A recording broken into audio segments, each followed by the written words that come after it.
मध्य रेल्वेच्या प्रवाशांच्या सुरक्षेसाठी रेल्वेनं अजून एक पाऊल उचललंय। आता मुंबई उपनगरीय रेल्वेत असलेल्या लोकल ट्रेन्सच्या दारावर निळ्या रंगाची पट्टी लावण्यात येणार आहे।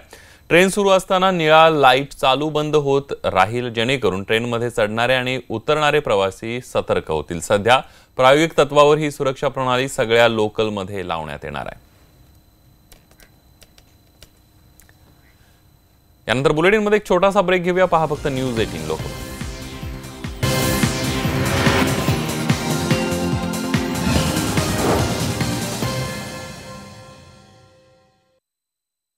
समुद्री पर्यावरणाचा मुख्य रक्षक असलेल्या परंतु तस्करी आणि प्रदूषणाने नष्ट होत चाललेल्या कासवांच्या दुर्मिळ प्रजातींच्या संवर्धनाचं काम जगभरातल्या समुद्र किनाऱ्यांवर सुरू आहे।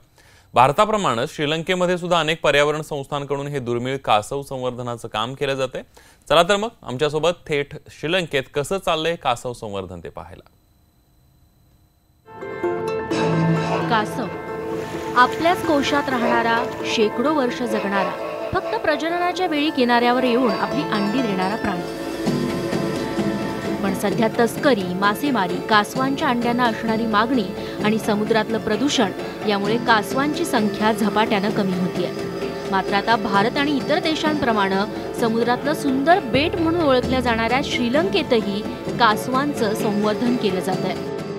आज मी तुम्हाला श्रीलंकेतला असा कासव संवर्धनाचा प्रोजेक्ट दाखवतोय की जिथे अगणित म्हणजे आतापर्यंत त्यांनी मोजलेलीच नाही, मोजण्यात नाही अशा इतकी अंडी वेगवेगळ्या जातीच्या कासवांची इथे संवर्धन करून त्यांनी पुन्हा समुद्रात सोडलेली आहेत। असा एक दुर्मिळ असा कासव संवर्धनाचा, त्याला टर्टल हॅचरी असं संबोधलं जातं। हे श्रीलंकेतल्या दक्षिण सदर्न प्रोव्हिन्स मधलं जो गाल डिस्ट्रिक्ट आहे, म्हणजे गोल जिल्हा आहे, त्याच्यातलं हे ठिकाण आहे इंद्रो नावाचं। आणि तिथे असे खाजगी क्लब्स असतात जे सरकारच्या सहाय्यातून कासव संवर्धनाचा मोठ्या प्रमाणात प्रोजेक्ट राबवतात, ज्यातून पर्यटनालाही चालना मिळते आणि त्याचबरोबर समुद्रातली जी जैवविविधता आहे ती सुद्धा शाबूत राहण्यास मदत होते आहे।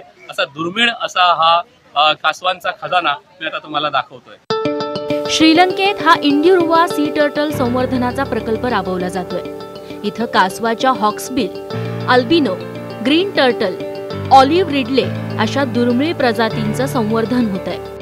आता बघूया अल्बिनो जातीचं असं दुर्मिळ कासव, ज्याला म्हणजे ते कुर्मावतार तुम्हाला माहिती असेल, त्या कुर्मावतारासाठी जे कासव म्हणजे ते म्हटलं जातं ते अल्बिनो जातीचं कासव, ज्याचं साधारणपणे आयुष्य असतं 150 वर्ष आणि 150 वर्षाचं आयुष्य असणारं हे कासव आहे। दुर्मिळ असं कासव आपण पाहतो, ज्याचं आत्ताचं इथलं टँक मधलं वय आहे 7 वर्ष।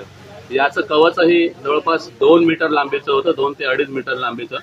आणि याच्या पिल्लांचं संवर्धन पण इथे केलं जात आहे। अल्बिनो ही खूप दुर्मिळ आहे जात, सहसा आढळत नाही, परंतु अशी जर कुठली जात आढळली इथे श्रीलंकेमध्ये तर त्याला खूप किंमत आहे।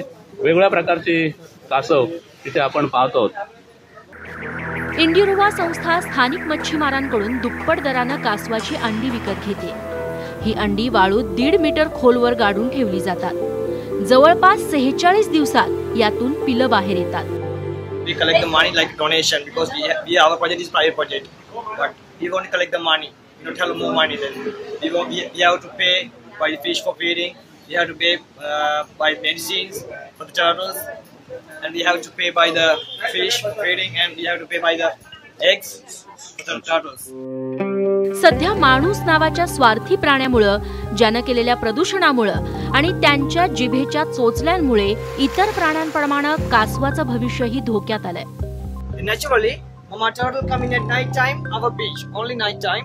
म्हणून काही प्राणीप्रेमी आपला संपूर्ण वेळ या कासवांच्या संवर्धनात घालवतात, जेणेकरून पुढची पिढीही कासव कसे दिसतात ते बघू शकेल। दिनेश केळुस्कर सह bureau report, news 18 Lokmat, Sri Lanka.